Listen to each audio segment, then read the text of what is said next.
16 carriages. I hate that album, by the way. Literally, I'm not here for a Beyonce country album.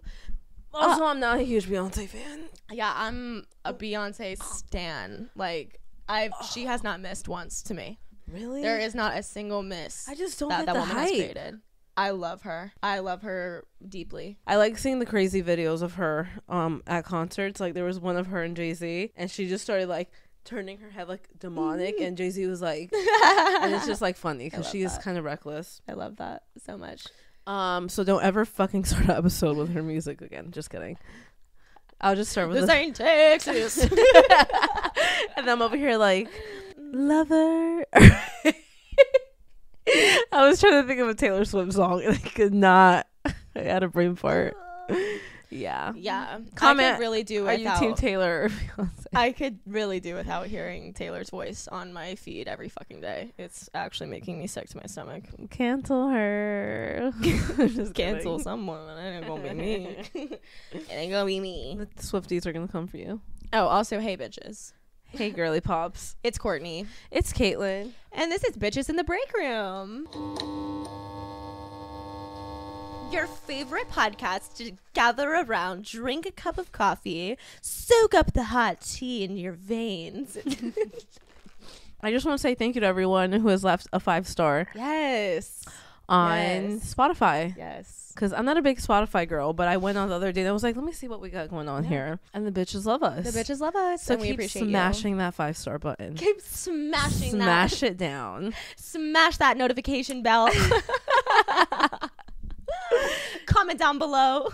No, literally. Yeah, but on Spotify, you can't leave like a review. Yeah, that it's sucks. only... Yeah. I like to hear... I'm like, should we make a Facebook too? No. To let the Facebook reviews come through? No. One of my favorite podcasts, it's called I've Had It. It's one that I went to see live. Yeah. They read like the bad reviews on their podcast, and it is just the funniest. Bad reviews from like what, Facebook? Yeah, like from anything. What would you mean? Like make a Facebook page? Yeah, for the podcast. That scares me. I feel like that could be soul crushing. I don't know. I'm not sensitive. I mean, I'm not either, but I don't know if I could take the Salon stuff and then that. Like, what if I get hit with a double whammy one day? I just a twofer. Crumble. Yeah. A twofer. That'd be kind of cool though. Like you guys who like write on the Facebook wall. But like you don't even have a fucking Facebook. So what are you talking about? I mean, I wouldn't be reading it. Someone else would. Oh, so you would use my account. The millennial would be. Or you can create a Facebook because that's actually psychotic. I have an account. I just don't have the app on my phone, and I don't know if your I login. No, I think it's saved. Like I can get on Facebook. I love Facebook. I don't. I think there's just too many boomer comments on Facebook that I'm just like. Yeah, but I mean that's any app. Yeah. Do your friends have Facebook? Yeah. Okay. I think Riley really likes Facebook. Yeah, I fuck with Facebook really hard. I like to avoid it because it's the only social media that a lot of my relatives have me on, and I'd rather just be separate from that whole situation. Okay. Yeah. Well, we'll see if we do a Facebook page. We've talked about this before, but obviously, if you guys don't know, I'll re-jog your memory. Caitlyn is my boss at the salon, and I am her employee, and we're besties, but that's neither here nor there. I wanted to open up a conversation, a raw, real conversation, just between different POVs, you know, because Caitlyn still works behind the chair, but her perspective of work is completely different than mine, even though she does work behind the chair as well. And so I just wanted to utilize an episode for us to kind of just have a little conversation about like the differences between our work experiences and sort of what our different perspectives are. I have some questions prepared for you. Should we hold hands so it doesn't get ugly? It won't get ugly. Okay, good.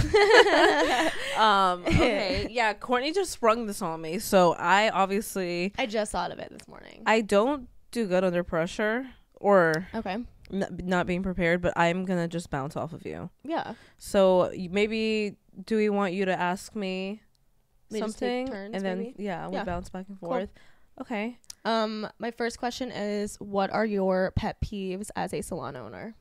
I have a lot. I'm Okay. not gonna lie, they've racked up throughout the years. But I haven't had a second to like really think, so now I'm gonna draw a blank. But I will say right off the bat, one of my biggest pet peeves as a salon owner is when people make excuses to not work hard, because I'm such a like fucking horse when I'm working. Like if you're working here, I don't know what kind of analogy that was, like, you know, horsepower kind of thing. Yeah, totally. But I feel like if you're working here, when you're here, you're gonna fucking work, because I feel like it's such a great environment. It's so chill, but like I hate when people make excuses not to put in the work. It just fucking irks me. Yeah. To like no belief. And like I feel like I call that out all the time. Totally. For example, like if a client has like an inch of roots. Okay, this is not about you, by the way, because this kind of happened last week, but like she had less than an inch. She had like a centimeter. But I'm saying like if someone has an inch of root and they're like, oh, this client wants baby lights and I just don't have much to work with. I'm like, yeah, you do. Like you just don't want to like take the time to be particular about it. Like shit like that fucking I get that. irks me. So just like I guess maybe laziness. Yes. Like I don't, and I get it, like everyone's allowed to like have those days, but like if it's consistent, I'm like, you're just like trying to do the least, and I'm not into that. So I would say that's one of my pet peeves. Totally. Yeah, that's a good one. Should I keep going? Yeah, spill. Another pet peeve that I have. Is this only for stylists, I guess? Or I mean, you can have pet peeve, just whatever has to do with salon ownership. I think another pet peeve as a salon, I'll keep it stylist only, so this whole episode's not like shitting on clients. Yeah. I think a pet peeve with stylists are when they, again, I think it all falls under laziness, but like don't care for the salon in the same way that I do, which I get, like no one will ever care about it the way that I do because it's my baby and I'm the one who has the money invested in it and stuff like that. Yeah. But I like just like little things, like if I use the bathroom after a stylist and like I see there's paper on the floor and I'm just like, why didn't we just pick that up? Or like, I don't know, if it just looks a mess in the bathroom, like don't think you're above just like wiping it down. Or like in the break room, like I love when a stylist will take a second to just like wipe it down real quick and be like, it was bothering me. Like I just, when stylists don't give a fuck 100%, and I'm just like, come on, like just care for a second. Like I don't that's know. so fair. That's a pet peeve. Yeah, that's so but I'm fair. gonna stop there because I'll keep going. 100%. Yeah, I think those were good. Those are perfectly wait reasonable. What's your pet peeve with a salon owner? Wait, that's like attacking that's me. Like a personal. That feels a little bit more personal. Okay, what's your pet peeve, just I guess as a stylist working at a salon, which is so personal because this is the only salon that you've ever worked at, but I don't care. I can take it. I like the feedback. My biggest pet peeve, I think when I want to tell a client no but I can't. I think that's probably my biggest one. Like when I make you do something? When you make me take a client, because there's some situations, and this is not a personal attack, this is just an experience, but there's situations where like I would have said no to the client and we could have avoided the client like throwing a bitch fit, because I could tell that they were going to throw a bitch fit regardless. Like there's times where I want to be like, I can't service you today. You know what I mean? That's like the hardest thing for me as a commission stylist. It's like, it's not really up to me to completely alter a ticket or change what they came in here for, things like that. I get that. That's a toughie. I'm not going to defend myself. I'm just going to be like, okay. Yeah. It's a conversation. We're good. Okay. No, I get that. And I feel like I can read on you guys' faces, like when you guys are like, can you just fucking like let me tell her no? Yeah. But I think sometimes it comes from a place where I'm like, okay, we're not busy today, and I'm like, we can't just like keep letting people go. I try not to think with that mindset, but I'm not gonna lie, like sometimes that is a mindset for sure. But I think other times too, it's like lack of confidence, and I am like, I believe in you that you can do this, and I like to push stylists. I think that's happened a lot with like Rachel and her growth in the last like almost 5 years. I feel like there's been so many times where Rachel's like, I can't do it. I'm like, no, you can. And then like she does it and she's like, oh, and it like builds confidence. So like I try to come at it from that angle. But sometimes it's also from like 100%. my business hat where I'm like, fuck, like if we, I don't know, that kind of thing. I will applaud you in that even when I am doing a client that I'm like, I want to say no, but I have to, you do have a really good read on when that situation is happening. And I feel like you unintentionally, or it is intentionally, but it seems unintentionally, like sort of just include yourself in the service a little bit more. Like you'll pop by or hop on or have a conversation just like in the middle of appointment before possible likely breakdown from client down the line, you know, like I feel like you do, and I do push it, and and they're like we could have told like even that girl no, and like never had to deal with her, but I don't know, I also don't like not being able to do something for a client. It's just so many different things, but I do agree, like there are definitely moments where like I could have just sent someone home and it would have been so much easier. I totally agree. Okay, what else hit me? I know what you're gonna say, so just fucking say it, Courtney. Not having much control over my schedule. I do feel like more often than not, I just kind of shut the fuck up and do it. Like, you know, I'm like, whatever, it's fine. This is my schedule. This is what I signed up for. If it was up to me, I probably wouldn't make any money because I'd be like, I don't feel like working this day. I don't feel like working this day. You know, like, I think it's good for me to be in a commission salon because it holds me accountable. Because you work for a psychotic workaholic. A workhorse. My nickname is horse.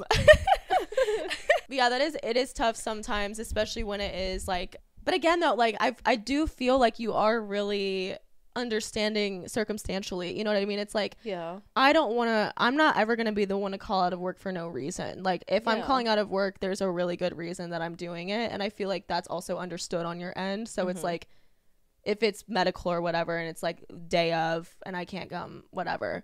But there are situations where I can see ahead of time. I'm like looking at my schedule for the week and I'm like, I am not taking this bitch at this time. I'm not doing this. I'm not doing this. But I am doing it. And I just have a little temper tantrum about it in my head and then eat it and just fucking do it. Yeah.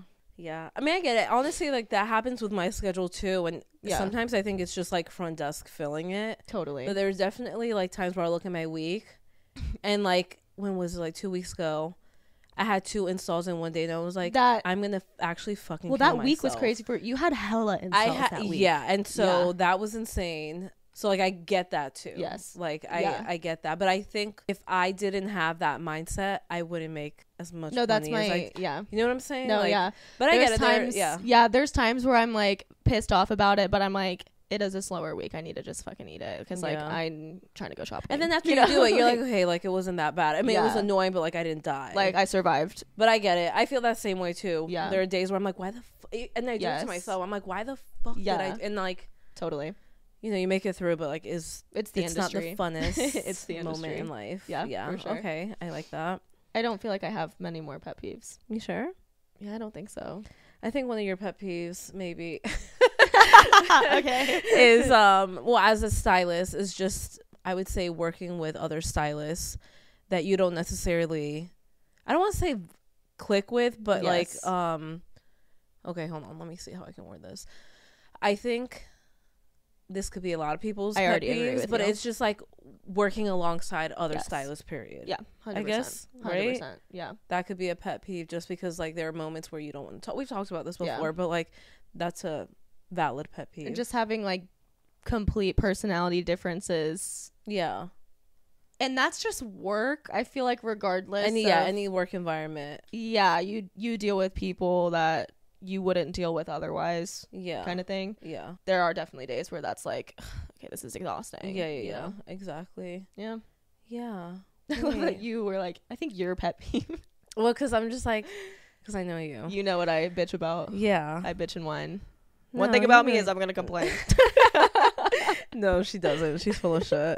Yeah. Wait. I feel like I thought I just like got another pet peeve when we talked about that. And now I can't remember it. Well, I would say as a salon owner, and I don't know if this falls under the category of a pet peeve, but I would say more so it's annoying when I'm like not in the mood and I have to like be in the mood and like everyone's coming up to me like needing something and I'm just like, can I just fucking do hair? Totally. Like there was one day, I think last week, where like I think 5 times during my client's appointment, people came up to me and I was just like losing your mind. And like my client, she's like been with me forever, but it was just like one of those days where I was like, oh my god, like I'm just like, it was just annoying. Yes, but like you guys would have never known because I'm like, yeah, what do you guys need? And totally, like, you know. I usually try to read you, like if you're in a bad mood, I'll grab Rachel, or like not a bad mood, but like if I can tell you're just like burnout, you're busy, you're exhausted, I'll try to grab Rachel or someone else, you know, which is so helpful. Yeah,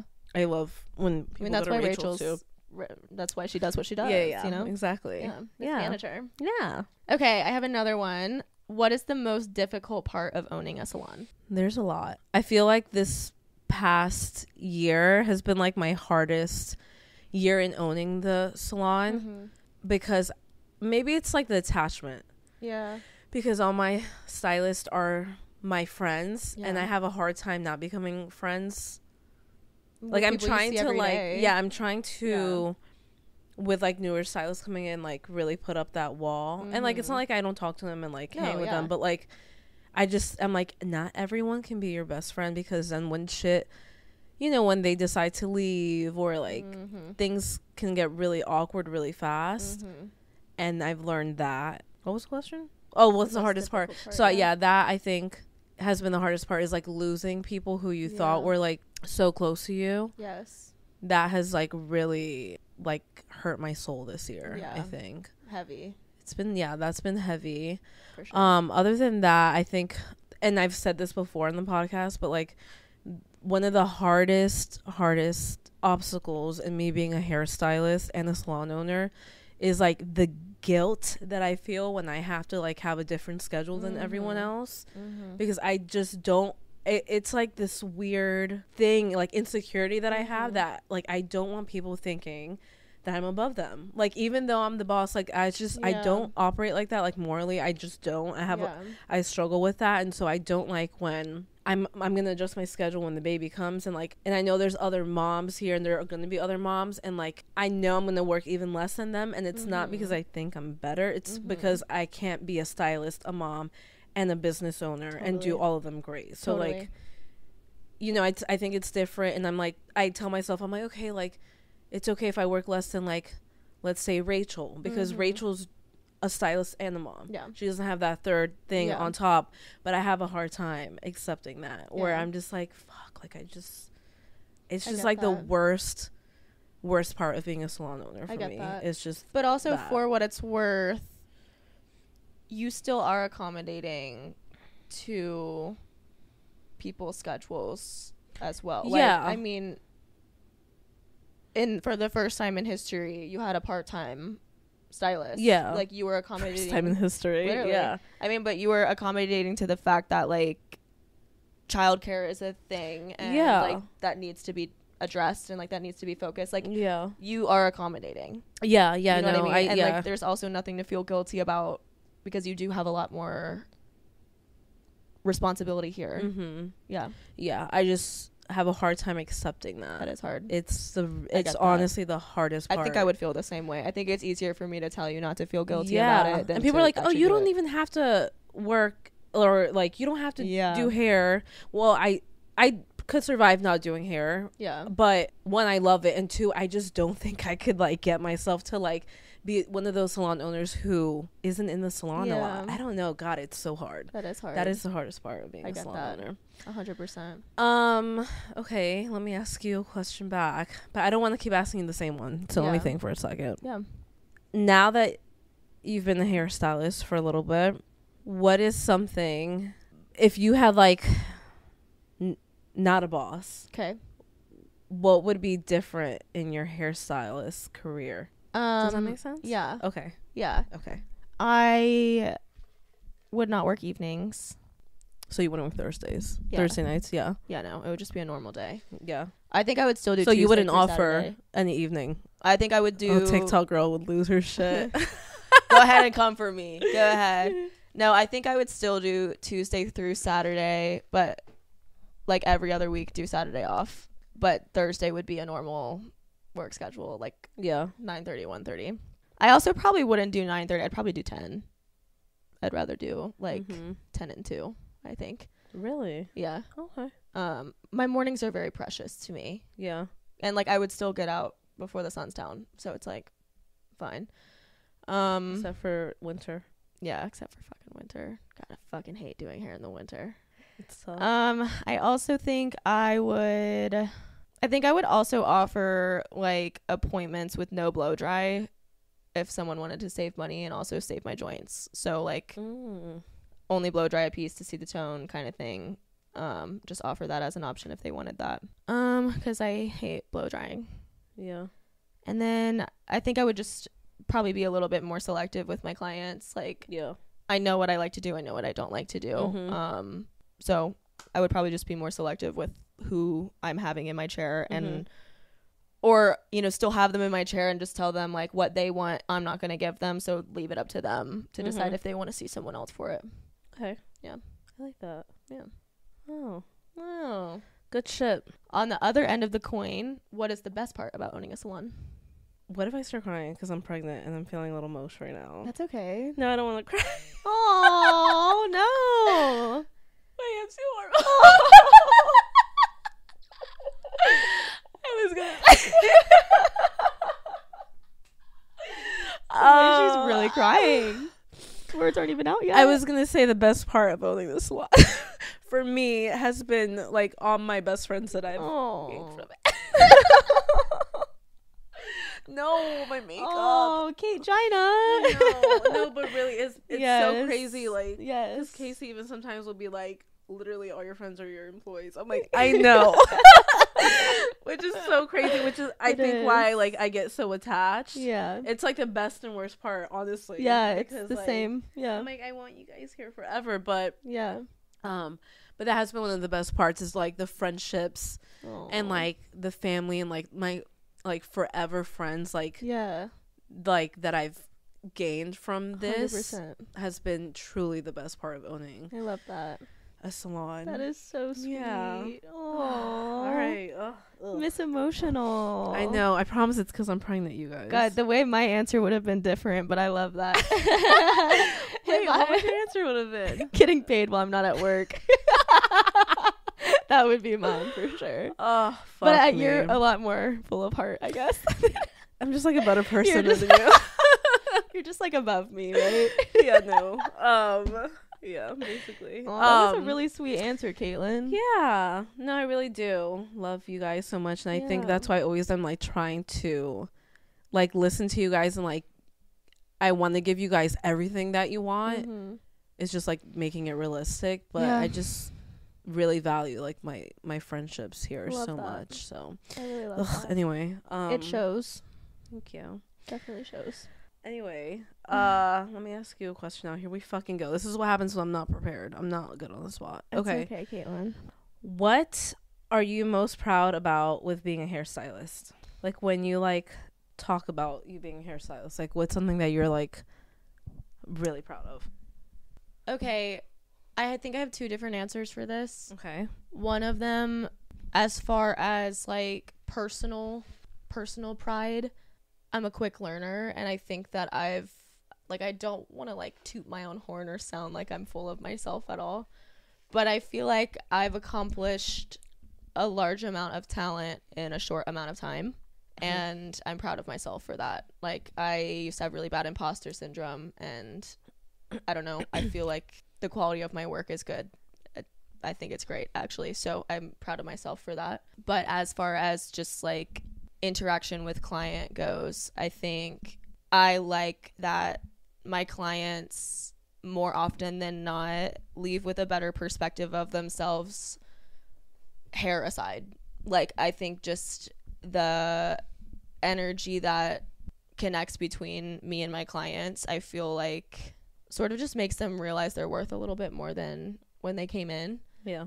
Especially when I have like a new client. Like, when I have a new client, I feel like it's like so much is done in that session together beyond like their hair looking amazing. You know, like I just feel like they really like, I've had clients like complaining about their relationships, and then the next time I see them, they're like, I broke up with him, I took your advice. And I'm like, how are you? And they're like, so good, like so good. And like, I just love, not that I'm like constantly urging people to break up with their boyfriends, but like when they're when that's like the first thing that you want to talk about is like how unhappy you are in a relationship or something, like just like reminding people what they deserve. Not even just with relationships. I mean, people will complain about their bosses, or they'll complain about their parents or their kids or whatever, and it's like I like reinstilling their sense of self-worthiness, and like also reminding them that it's perfectly okay to be selfish in life. Like, you don't always have to put other people's feelings before your own happiness. So I think that's probably like my biggest pride as a stylist. I like that. Yeah, your connection to your clients, I think, is something to be really proud of, because not everyone has that like energy transfer that you have. Yeah, so that's something to brag about for sure. Yeah, I love that. I have a random question for you, but I was curious about sorry, I can't get comfortable. My fucking toes did that. Hold on. Thanks. Okay, so I didn't realize this was a thing until recently, but I wanted to ask if this is something that you deal with. Do clients not tip you because you own the salon? Because like I have 2 examples of friends who were in salons, like commission salons, and then opened their own studios. And like clients would like be like, well, now that you make 100%, do I still tip you? Like, you know, like people would like ask that, which first of all, I think that's a weird question to ask. Like, I feel like if you're getting a service, like, we live in America, that we run on tips a lot. You know what I mean? And also, I think, in my opinion, just because you keep 100%, you don't actually keep 100%. I was gonna say, not really though. Yeah. Like, is that something that you have experienced? No, I don't. I'm gonna be really honest. I don't look at my tips. Yeah. Like, I couldn't tell you what clients tip me good and what don't. I'll look occasionally. And I appreciate the tips. Like, I really do. Love you guys for that. But I've never looked and not seen a tip. But I have heard that, like, my old salon that I worked at, I think it's, like, the older generation. Well, maybe not. I don't know. But I've noticed that salon was older women. And they would always, like, I'd be like, oh, did you want to leave a tip? And they're like, no, she's the owner. And I'd be like, okay. So, I think that's just, like, a false mindset that people have. Yeah. That owners, or, like, if you work in a studio, that you make way more, or like 100% of it, because like you don't. And like when I'm doing your hair, I'm a stylist. Like, I'm not an owner. If I was being an owner, I'd be doing other stuff, not like your hair. You still have to put a certain percentage of it. Like, you're not on commission, but you still kind of are on commission. Like, when you're between your services with your clients, like, I'm your hairstylist when I'm doing your hair. Like, you're still putting a percentage aside for the business. Yeah, 100%. So I've always wondered that. Stupid. Yeah, it is annoying. Super fucking weird. Okay, what's one of the most important qualities that you've learned in the last few years of doing hair that you think a stylist needs to have? Being able to read the room. I think that is like one of the most important things about being a hairstylist. Yeah. I agree. Well, it's like, okay, so I'm obviously most focused on what my client's energy is. So, like, I do intend on matching their energy and giving them the experience that I feel like they want. Like, if my client's not asking a lot of questions or sometimes it's not even, like, the amount of words that they're saying, but how they're saying things. It's like they maybe just probably don't want to talk. Like, maybe they just want to treat themselves today. I've gotten to a point where I don't really come in strong with conversation, and I kind of just let them decide on like how they want to move about it, because also like when I get things done, like I don't really want to talk either, so I sort of leave that up to them too. But also just reading the room of, since I do work in a commission salon, reading the room of the clients around me as well. Like when I'm at the shampoo bowl, even if my client and I are like yapping the whole the whole appointment, and we're like giggling and having a hilarious time the whole appointment, when I'm at the shampoo bowl and I can see people like not even on their phones, just like laying their head down, eyes closed, like I also just don't push any kind, like I sort of shut down a little bit over there. And like sometimes I'll even tell my clients like okay, well now we're in the relaxing part, you know, like I'll like play it off so that it's still lighthearted. I'm not telling them to shut up, but I'm telling them to shut up, you know? Yes. But I think that's really, really important, because there is nothing worse than, especially for how long our appointments are. Like, I would not want to be sitting there for 4 hours getting my ear talked off. I would lose my mind. And like being annoyed. Yes. And like maybe loving your hair, but just being like, fuck, do I want to go through that every time? Like, you don't want to feel drained from your hair appointment. You want to feel restored, like start over. Even down to like, I don't know, like I can tell which clients need a little bit more scalp love with their scalp. You know, like you can like tell when they need that. Yes. Like, I just think reading a person is super important. It's a really important quality to have.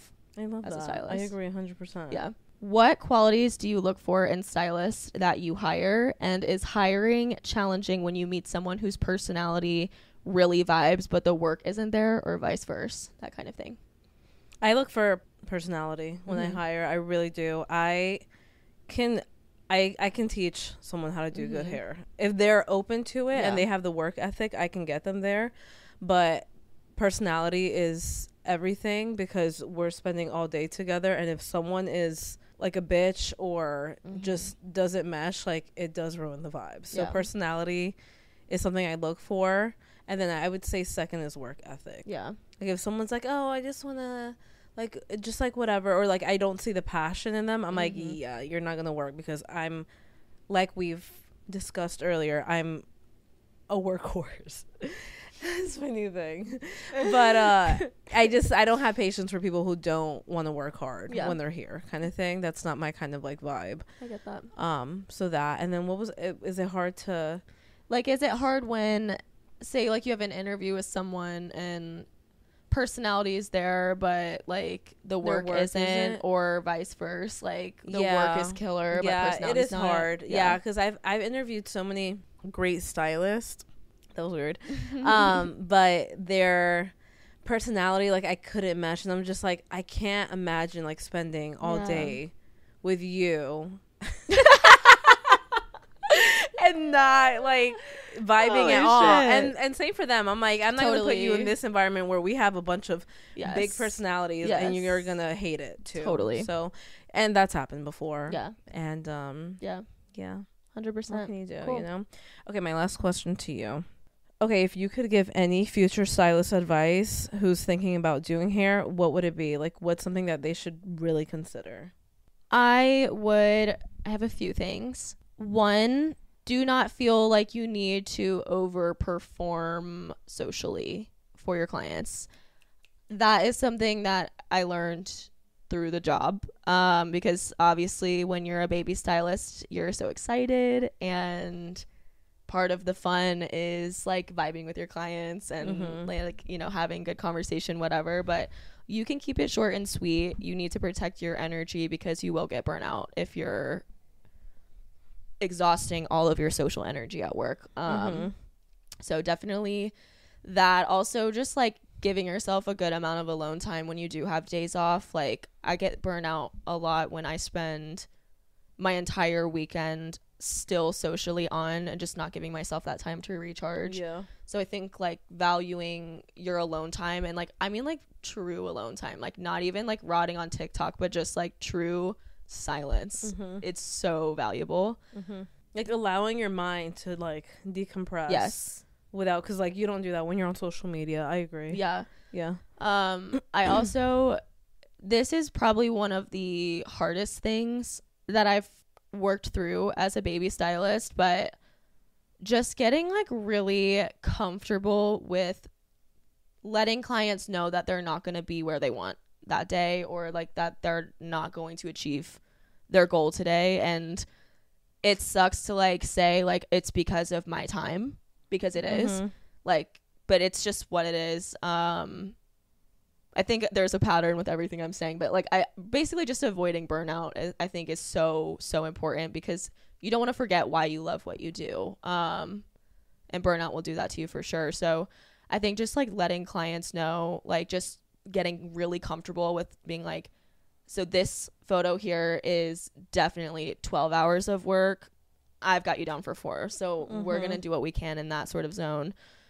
And just accepting like they might not love it that time, but like as long as they leave with like good hair, like they're probably not going to be unhappy. And also there are stylists that will do a 12-hour session with you and charge you thousands of dollars. And if you want to do that, that's your prerogative. But standing your ground with that, and also telling clients when you're like not comfortable doing something that they're asking for. Like I've done that a lot of times, especially with like cuts. And I think I've talked about this on this podcast too, but like if a client is showing me like a really technical cut, I happily and confidently tell them I'm not comfortable doing that cut on you.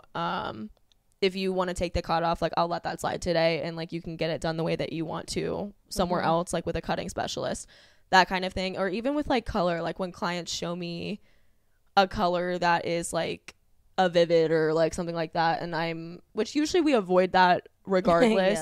But I mean, I had a client who, she's like one of my regulars, love her to death, and she's always gone blonde, and she like asked for pink, and I just told her like point blank, I was like, I'm not gonna tell you no because I'm down, but I also need you to understand that that is not what I specialize in, and it might not be exactly what you want, but if you want to explore and you want to play with that, like that's great, and we're not doing a revision if you don't like it, kind of thing. Like this is like, you're leaving with it, I'm telling you that this is a guinea pig experience. And she was down, like she was like whatever, like, and she loved it, and like now we still only do that, like that's like her new favorite thing. But yeah, just being like, it feels like you don't want to feel like you're like not qualified to do something, but I also think from the POV of your clients, you build better trust by just being direct with them on things that you're comfortable with and not comfortable with, and what's realistic and what's not. You're not any worse of a stylist for doing that. I think you're a better stylist for doing that. Yeah, I think like overall what you're saying too is just like being okay with like having the pressure off of you. Yes, because I think all that pressure leads to burnout and like leads to like anxiety and like stress. Yes. Oh, one more thing, sorry, there's a lot of things. I've learned a lot this year. But another really big one for me is taking charge of my consultations. Instead of letting them lead the consultation, I'm leading the consultation. So like when they're showing me photos, I like to pick one that I like the best out of the photos they're showing me. That makes me more confident. That makes me more excited. What's the most realistic too? Yes. Like you know what you can do. 100%. I do that too. I love and then in return, like they're more excited because they see that I'm excited to do, like when I'm like, oh, this one, like, how are we feeling about this? Because I think this is perfect. Like, or like this photo with that tone, I'm obsessed. Like, and then they get excited too. But taking that lead, that was the first thing Ayana said when she like shadowed me one day. I was like double booked one day. Literally one day. Because I've never seen that before. We're not doing that again. I'm too slow for that. No, but she like walked to the back and she was like, I like that you really like, you basically just told the client what you're doing today, but it's still their idea. Like, but like you, but in your comfort zone. Yeah. That's like a huge one. It's the best way to let yourself feel confident and to establish like very clear, this is what we're leaving with, this is what we're working for today, rather than here's 10 photos, we're gonna go for something like no, we're nailing down this one and this is what I'm doing today. I love that. Yeah. Wow, that was a good answer. Holy shit. Thank you. I feel like I babbled a little bit. Sorry. No, that was good. Okay, this is my last question for you. Would you ever open one of those really massive salons or a second location? I thought about opening a massive salon last year. I was like really, really like wanting to do it.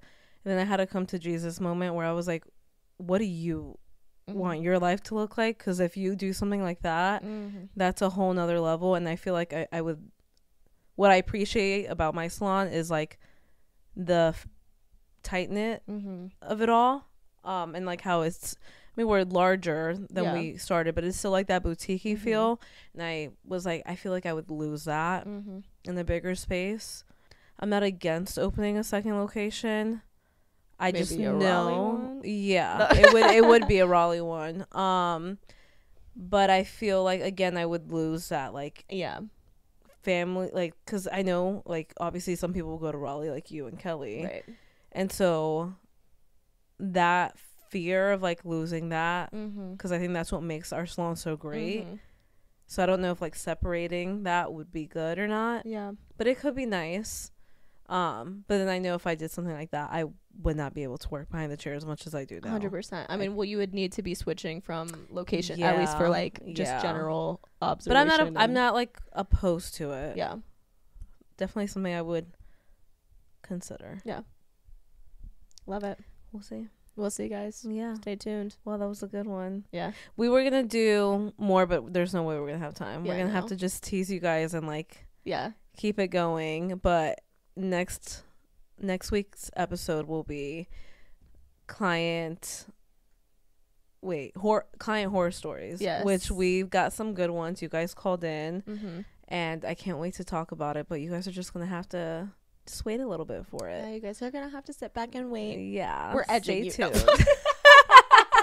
No, but really though. Okay, so stay tuned. Caitlyn, why are your toes spread out like that? Oh, are they in the frame? Oh, I hope not. They're right there. Fuck my life, Alyson. Blur it out. I'm not even kidding. Blur it. I don't know. See, I didn't even realize I was doing this, right? Are they still in the frame? Oh my fucking god. No, I'm not kidding. Alyson, please blur my toes out. I'm not even kidding. I'm so sorry, you guys. Oh my god, Alyson, please zoom in on No. it. No. Oh my god, they're long. I'm literally getting a pedicure today. Don't look at my toes. Anyway, ciao. Follow us on TikTok, YouTube, and Instagram. Bitches in the Break Room. Caitlyn's Instagram. Caitlyn Caban Hair. Mine is Courtney Cab Hair. And we love you, bitches. Love you. Bye.